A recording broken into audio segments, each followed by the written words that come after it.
Lamont Roach shocks the world. Honestly, a lot of people are saying that he got robbed. I wouldn't say it's a robbery because I said in my opinion that it has to be like 8 rounds to 4, me personally, for it to be called a robbery. Anything closer than that is honestly up in the air. You know, boxing's like, they always talk about it's a sweet science. For me, it's an art. And you know how they always say art is up for interpretation. So all these judges are seeing different things. Some of them have never even laced up a pair of boxing gloves before and gotten in the ring and, you know, even moved around. So it's like, how much credit can you give to judges? But from me personally, I feel like Lamont Roach won that fight. This is coming from somebody that picked Tank to win, you know, before. I don't care that my prediction was wrong because I think a lot of us, you know, picked Tank to win this fight. I thought that, you know, Lamont Roach would be outgunned in every aspect of the fight, but he was very good in the pocket. He impressed me. Shakur Stevenson kind of called it. He said he put money on Lamont Roach and made, you know, about $20,000, and it wasn't a bad bet to bet on Lamont because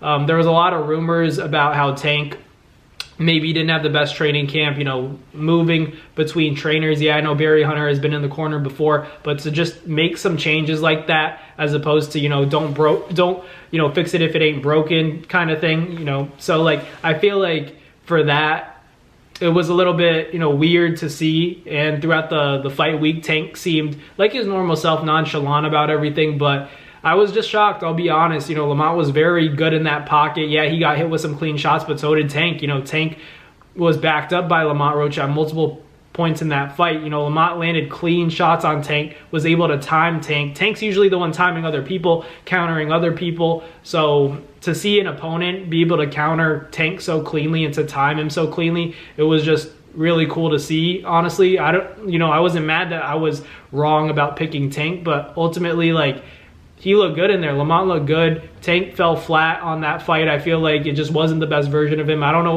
what was going on. It just seemed like those moments where we always talked about, you know, if he found an opponent where they wouldn't let him get back into the fight and they stayed, you know, concentrated, kept their foot on the gas, then that would be the success plan to beating a guy like Tank. And Lamont Roach did just that, you know, ate a lot of his shots. I think a lot of it had to do with the fact that he wasn't dehydrated. This is one of the only opponents that was coming up in weight against a guy like Tank and felt good. You know, he felt good and he's an intelligent fighter, was able to execute a game plan, and I thought Lamont Roach deserved the victory. It is what it is. You know, I picked Tank for a reason because I thought that he was going to have, you know, the performance of a lifetime against a guy like he's had history with. But like I said, you know, you look at the Devin Haney fight and Ryan Garcia, these guys have seen each other in the amateurs. You look at Lamont Roach and Tank, these guys have seen each other in the amateurs. What do they both have in common? They were relatively upset outcomes in both fights because these guys know each other. We may be used to seeing Tank knock out everybody else,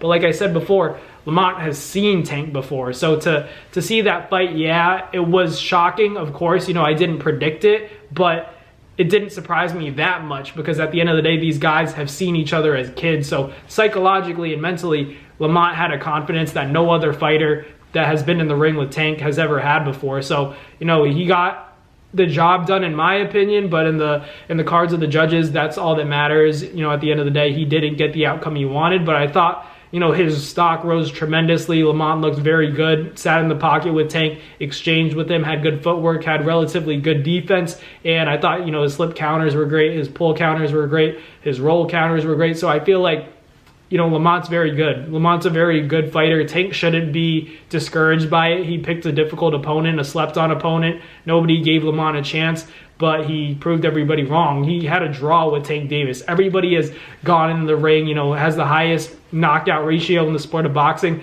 but Lamont coming up from 130 to 135 was able to, you know, go the distance and get a draw with Tank when honestly I thought he deserved the win. If you factor into the fight, you know, the fact that Tank took a knee, I thought that was a knockdown and that Lamont, you know, deserved that extra point.